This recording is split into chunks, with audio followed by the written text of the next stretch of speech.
The world's on fire. Our river's gone dry. The rich are getting richer. They've left us out here to die. Mass migration. We got no place to hide. Who's against us? Who's on our side?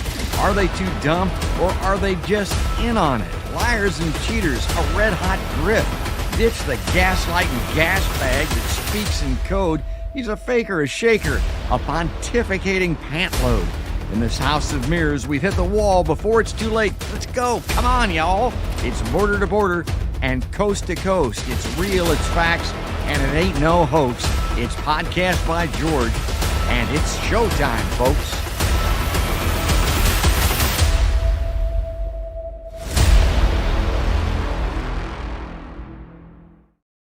Hello, hi, how are you? Welcome on in to another Podcast by George. We got another big one today, folks. We got an exclusive, as they like to say, although everything's kind of exclusive in its own way. But we've got a returnee, a new friend on Podcast by George, and it is Jami Rae Wallace. She's a wife and mother. She was in her home in East Palestine, Ohio, when one of the world's worst man-made disasters, one of the worst in American history, certainly, descended upon her community and her family. Made her kid sick. And she said, I'm bad. I'm nationwide. I'm going worldwide. So she's using her megaphone. She's reaching out. She has been seen and heard around the world since that disaster in East Palestine. And she's joining us on the Podcast by George live line. There's her graphic, and we're getting her on the road. I mean, this is part of it, part of what she's doing here. She's moving around. And let me take that down off screen and see if we can get her to come on here this morning. See if the technology complies. There she is in the car. Hi, Jami. Hi, how are you? We're doing great. Glad to see you. And I want to talk about what you've been up to since you were on the show last. And you have been in a lot of places, including the White House. I wanted to bring this up on screen just to kind of get it started here, because these are really cool photos. Tell us about your trip to D.C. So when we went to DC, we had a couple of appointments to meet some people from the House of Representatives and some senators. But through an old college friend, we were able to make it the whole way into the White House.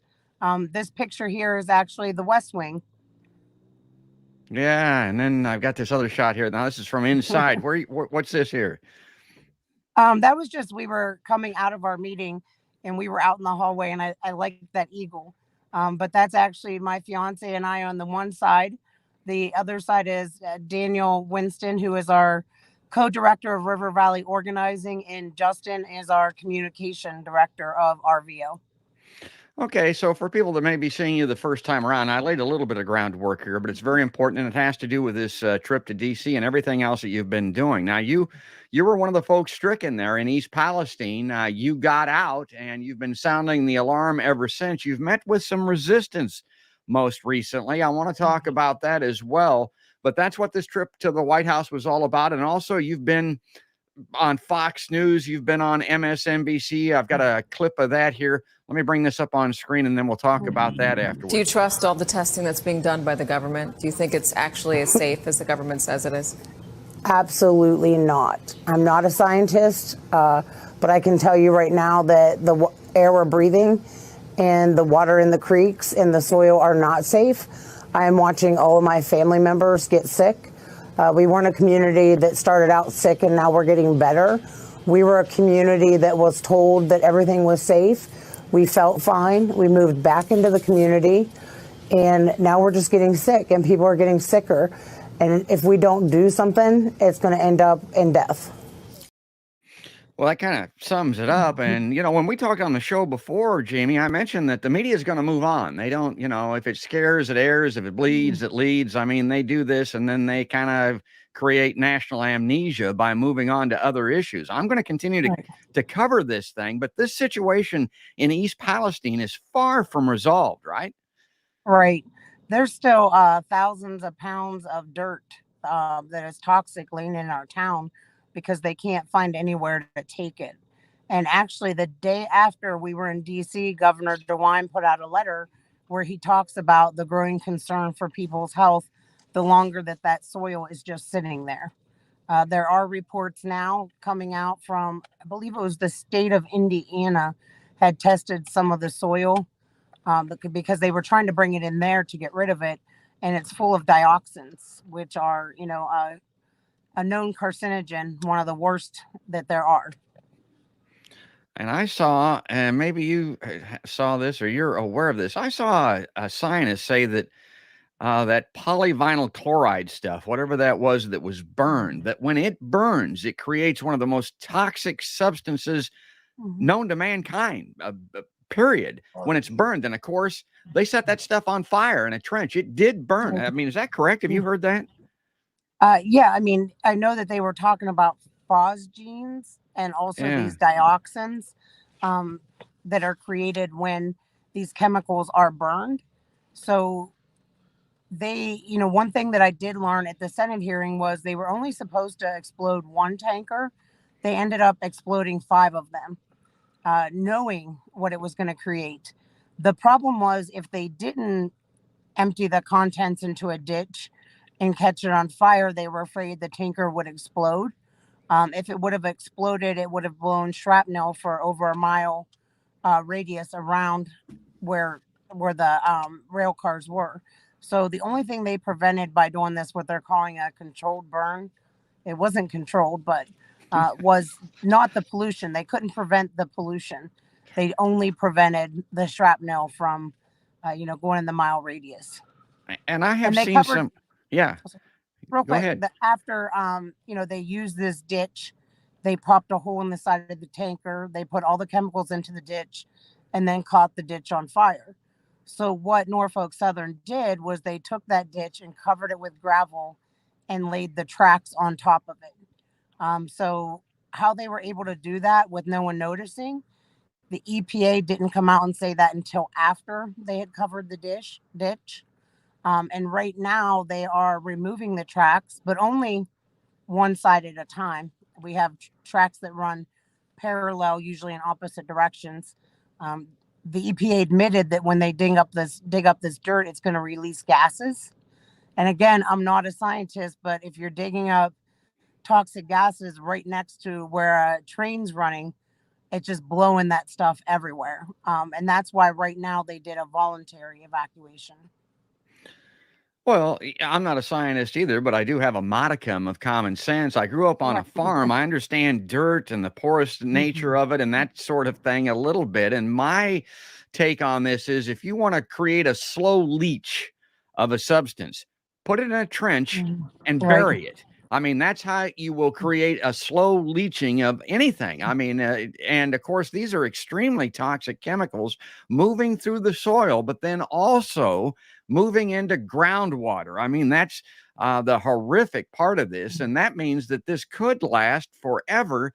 And people that were sickened initially could be sick for a long time. And people that weren't sick initially could be getting sick. Let me bring this on screen out because this is a publication that you were quoted in recently. It's The Guardian, and I have their stuff on here every once in a while. My take on The Guardian kind of is, yeah, they're mainstream media. They're out of the UK. When they're reporting on their own vested interests and their own government-supplied intel source publishing, you kind of got to look at it with a jaundiced eye. But one thing they're really good at, folks, is reporting on us because they're not us. I think sometimes you have a tendency to get a more, honest take on what The Guardian is saying. So this reads, Norfolk Southern hired the firm testing air in East Palestine homes. Experts warn the checks are lacking. Yeah, you laugh. So talk about that. The firm that's testing the air was hired by the railroad, Jamie.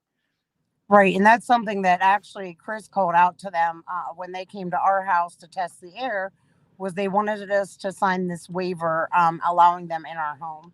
And what it said is I allowed Norfolk Southern, its subsidiaries, contractors, whatever. So I questioned it. I was like, this is Norfolk Southern. And Chris flat out asked the air tester, do you work for Norfolk Southern?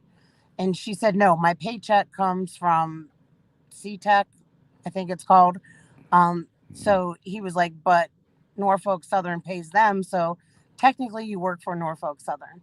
And it's not only that they work for them, but if you Google search the name, they have several lawsuits right now that are pending because their testing methods are not proven methods, and they were not testing at the right levels. So, yeah, everything thus far has been controlled by Norfolk Southern. Norfolk Southern suggested the controlled burn. They're the ones coming in doing all the testing. And at the most recent press conference we had where the EPA was there, they said they're going to start testing for dioxins. They don't have a baseline, so they said they are going to find a city that's very similar to East Palestine, test the dioxins in the air. Then they'll go to East Palestine and they'll test the air. And then what they're going to do is what they were calling dioxin fingerprinting. It is a method suggested by Norfolk Southern, where they basically look at the dioxins and try to determine whether or not they come from the train. Talking to independent scientists, this is not a proven scientific method. And since when does the EPA take their scientific methods from Norfolk Southern? Yeah. Like And it's this house of mirrors that we live in. It's Right. this insult to injury. I mean, there are two concerns here that are considered to be liable in this situation: the railroad and the government. So why would you let them do the testing that would determine whether or not they're going to be liable? I mean, it just begs credulity, to say the very least. Let me bring this up on screen here. I want to read through this a little bit because it gets to it. Last month, Brenda Foster stood on the railroad tracks at the edge of her yard in East Palestine, Ohio, and watched a smoky inferno billow from the wreckage of a derailed train. The chemicals it was carrying and the fire that consumed them were so toxic that the entire area had to be evacuated. And that's what Jami was talking about. Foster packed up her 87-year-old mother and they fled to stay with relatives. That sounds pretty similar to what Jami did. She got the hell out of there, folks. With a headache, sore throat, burning eyes, and a cough, Foster returned home 5 days later, as soon as authorities allowed. So when she saw on TV that there was a hotline for residents with health concerns, she dialed as soon as the number popped up on the screen. The people who arrived offered to test the air inside her home for free. She was so eager to learn the results, she didn't look closely at the paper they asked her to sign. I think that's what Jami was talking about. Within minutes of taking measurements with a handheld machine, one of them told her they hadn't detected any harmful chemicals. Foster moved her mother back the same day. What she didn't realize is that the page of test results that put her mind at ease didn't come from the government or an independent watchdog. The CETA Jami was talking about, the contractor that provided them, was hired by Norfolk Southern, the operator of the freight train that derailed. Again, think about the Guardian looking at this. They're like, what in the hell? You know, people just take this for granted in this country, but the Guardian's looking at this going, are you people nuts? And according to several independent experts consulted by ProPublica, in collaboration with the Guardian, the air testing results did not prove their homes were truly safe, did not prove. Aaron Haynes, a professor of environmental health at the University of Kentucky, said the air tests were inadequate in two ways. They were not designed to detect the full range of dangerous chemicals the derailment might have unleashed, and they did not sample the air long enough to accurately capture the levels of chemicals they were testing for. It's almost like if you want to find nothing, you run in and run out, Haynes said. That's what Jami was talking about, folks. Many of the toxic chemicals that were airborne in the early days after the derailment, including pollutants that can cause cancer and other serious problems, may have, now, Jami, I want you to talk about this, may have settled out of the air and onto furniture and into crevices in homes, Haynes said. She also recommended testing surfaces for compounds that could have been created by the burning of vinyl chloride, such as aromatic hydrocarbons, including the carcinogen benzene. Young children who play on the floor. This is the last line that I have here, folks.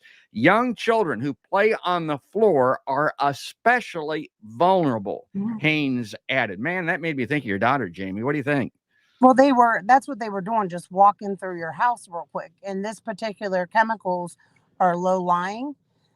So that's why when they told me my air was safe, I wouldn't accept that. I said, I want soil and water testing, and that's not even done yet. One of the reasons why they put us back in our home so quickly is because the train cannot run through an evacuated town.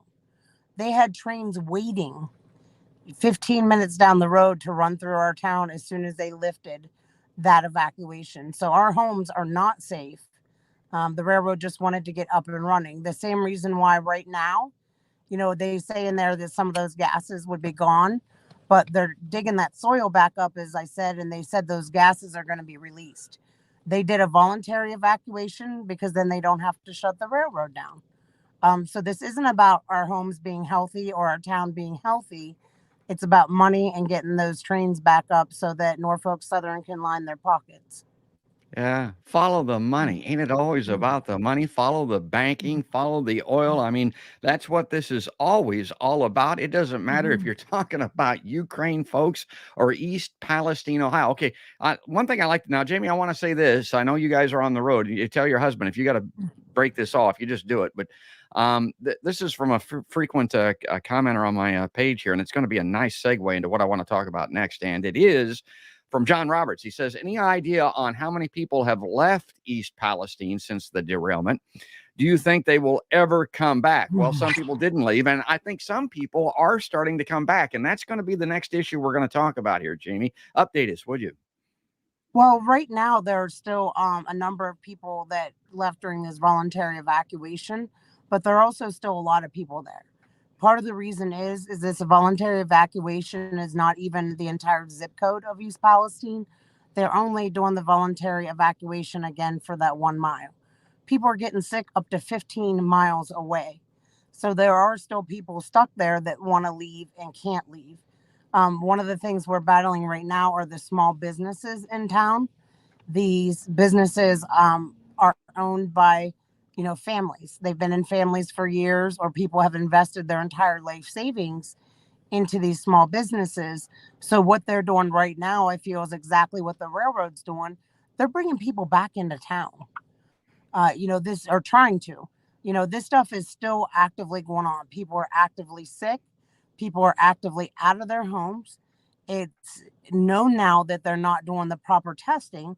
But one small business that was just starting up is having a grand opening next week, inviting people to come into town. The business owners are also doing a Jeep parade through town with the Jeeps down. When I met with Senator Sherrod Brown in a private meeting in town, the only other people in this room were business owners and politicians and me. And all they could focus on was the stigma that this has brought to East Palestine. They blamed the media, they blamed social media, and they said because of this stigma, nobody is going to want to come back into town. Nobody should be coming back into town. So again, I get that they're worried about their livelihood, but it's almost a slap in the face to people that are sick and are evacuated. And part of that issue is not everybody's sick.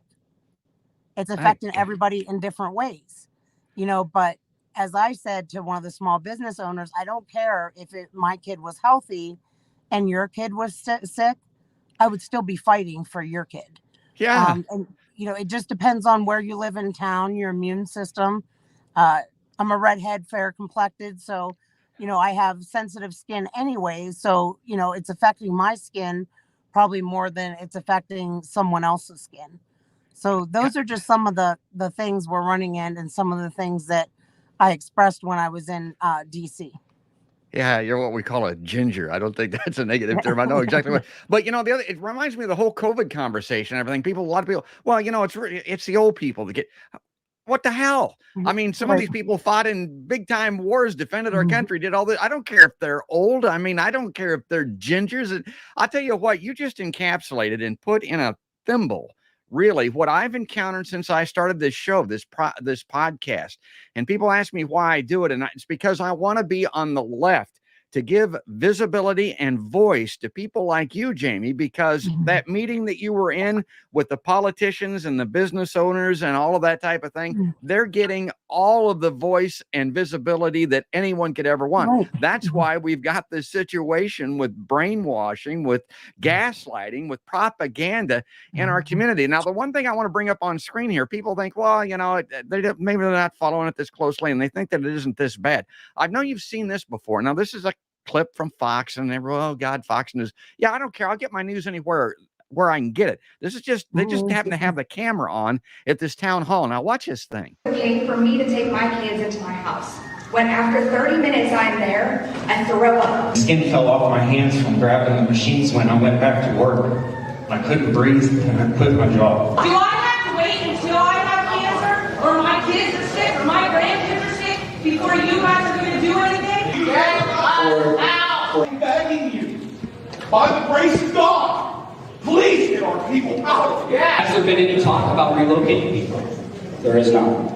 Why? Why is that? Yeah, I'm listening to what those people had to say. This is not a minor issue. This isn't irrational fear that we're talking about here. These are people with real world, real health problems because of this thing. And that last speaker that was on there, people, and I know you've talked about this too, getting people out, relocating these people. There are people that'll watch my show and say, Jamie, well, we just can't afford to do that. And I tell people, my God, our National Defense Authorization Act this year is just south of $1 trillion. The U.S. Congress just gave Joe Biden $45 billion more than he asked for to blow up the world, basically. We could take every East Palestine, Ohio resident and give them a suitcase full of $100 bills and evacuate them, and you wouldn't even notice it when it comes to how much money our government is spending, and yet there's this huge resistance to do anything like this. I mean, it goes to the heart of my show. It's just jaw-dropping. It is mind-boggling, Jamie. It is, and that's what I was advocating when I was in DC. I said, we're human beings. Part of it is our area is red. I'm like you. I don't like any politicians. So that was hard to go to DC, and deal with the politicians. But I said, Norfolk Southern made the mess, and you were letting them clean it up when they were paying for it. They're going to cut corners. And now you're telling us Norfolk Southern's supposed to make this right. And if they don't, we'll triple their fines. I don't care about Norfolk Southern's fines. I don't care about money. I'm poor. I'll always be poor. I'll survive poor, but I won't survive if I have cancer or if my daughter has cancer. What they need to do is they need to call in FEMA, and then they can bill the railroad for it. That was the big thing with not bringing FEMA in. Well, it's not a natural disaster. It's a man-made disaster, and Norfolk Southern should be responsible. But if Norfolk Southern is not taking responsibility, does that mean that we're just left here to die? We shouldn't be at the mercy of the person who caused this disaster. That's exactly. You couldn't have a more innocent victim than the people there in that community. I'm going to bring this up on screen because this gets to what you were talking about here. There have been some Facebook pages that have popped up in East Palestine. Obviously, Jamie's working on one there. It's great what they're doing. Well, here's one, and this I want you to talk about this.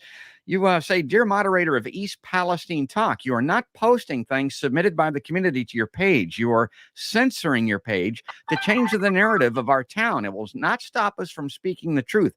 Obviously, you want the nation to think EP is safe. You are not letting people speak the truth and putting lives in danger.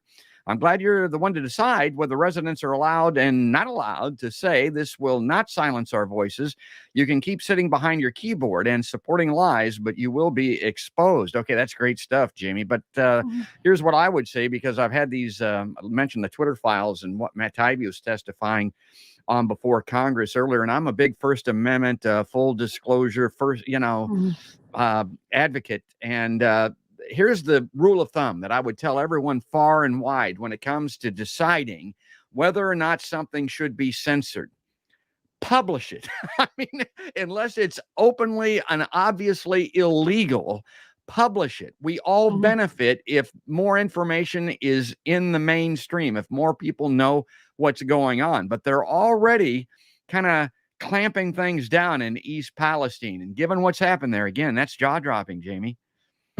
Right. And I think that's, that is a page that was started way before any of this happened. And it was, for the community. Now the moderator will approve posts. So any post that is not saying that the town is great, come back into town, they won't approve.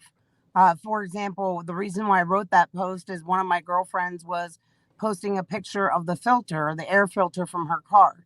And she said, if you haven't thought about changing the air filter in your car, now's the time. They wouldn't post that.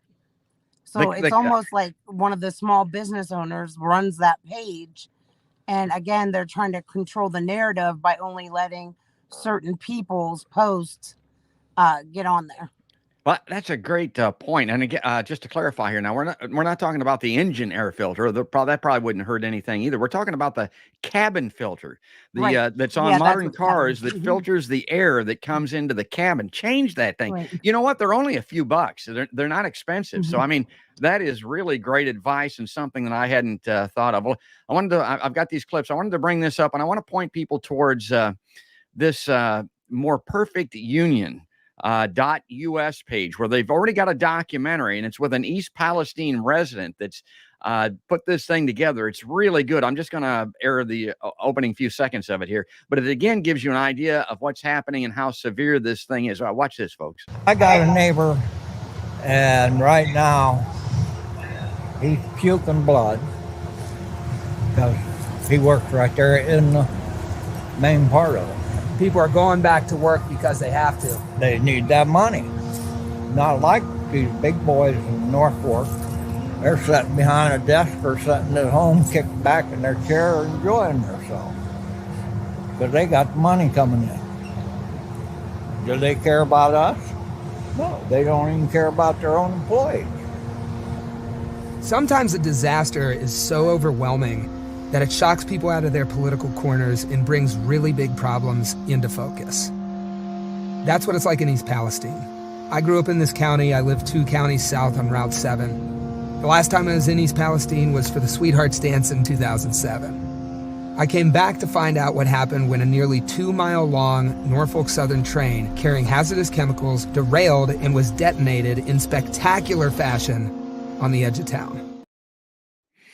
Okay, so that's got to be very gratifying for you, Jamie. Again, that kind of sums up what we're talking about here. I'm going to put this web address up on the screen here. That's the East Palestine. It's a documentary video. And folks, go to perfectunion.us.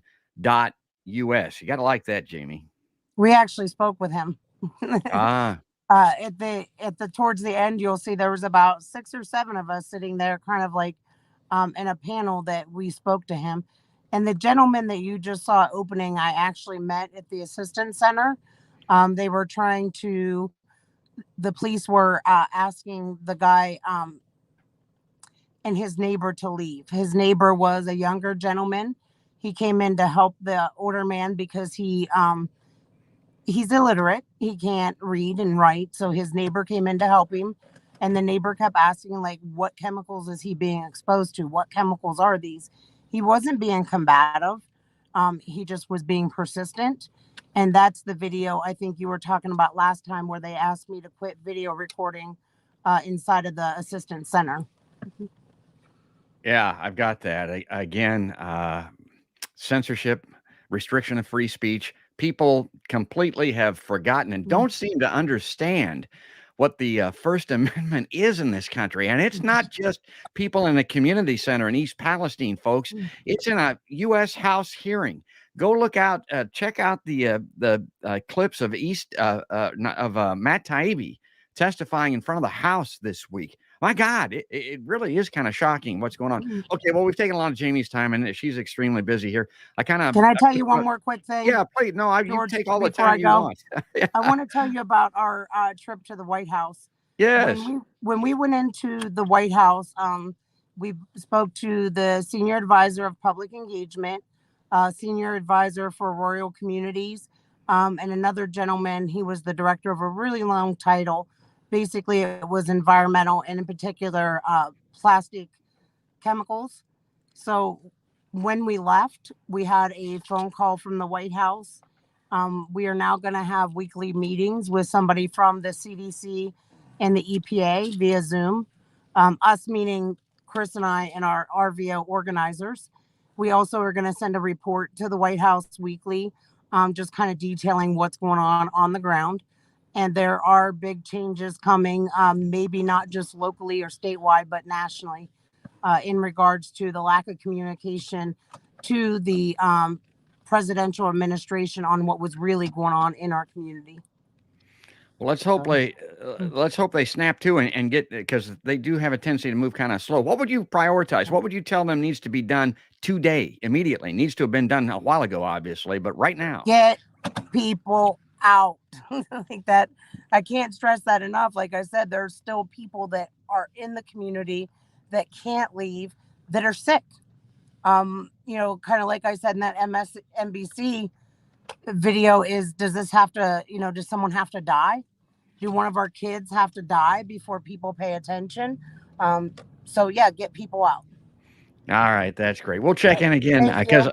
I just love this. You're great. Tell your husband thanks for pulling over and doing this, and we'll talk again very soon. Yeah, there he All right, is. thank you. All I right, guys. appreciate it. Yep, that's all the best. Yeah, folks, that's Jami Rae Wallace again. She's an East Palestine resident. She was in her home when one of the world's worst man-made disasters descended upon her and her family, and now you can see what she's doing, spreading the word far and wide and trying to get action, trying to get somebody to do something about the air, the water, and the soil in East Palestine and this crisis that it ain't over. The media may kind of lead you to believe that because they're going to stop covering it to a large extent. But this is ongoing. It's bad, and it may even get worse. And I'm going to continue to check in with Jami Rae, folks. That's just great stuff. And here's what I'll say in closing. If you like these kind of shows, if you like seeing her, going down the road in her car, pulling over to the side to be on Podcast by George, go to podcastbygeorge.com and sign up. You can get a subscription free to these shows on YouTube or Facebook. You'll be notified when the live streams, when the live lines air, and you can also sign up and then get them in audio when the recordings are uploaded to iTunes and Spotify, the iHeartRadio app, Deezer, Stitcher, all the places that podcasts are heard. But that's going to do it, folks. That is going to wrap it up. That's all there is. And there ain't no more. That's another podcast by George.